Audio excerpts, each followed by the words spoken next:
The National Weather Service has just activated the warning alarm at the test.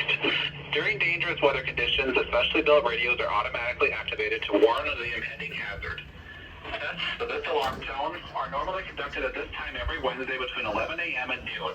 If severe weather threatens the area near the normal test time, the tests will be postponed until the next available good weather day. This warning alarm tone will be activated for watches, warnings, and selected statements affecting specific counties based on the transmitter you are listening to. For exact coverage areas, please visit our internet homepage.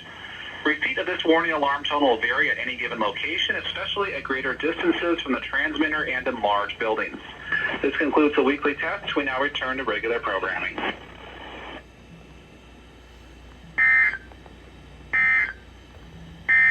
Here is the forecast for selected sites along the Mississippi River as of 9 a.m. Wednesday.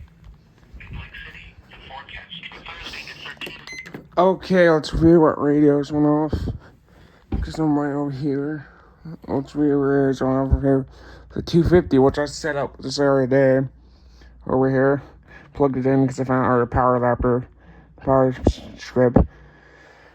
Yeah, the 250 went off. This is actually, I have two 250s. One that broken, so I found got her one because it's normal.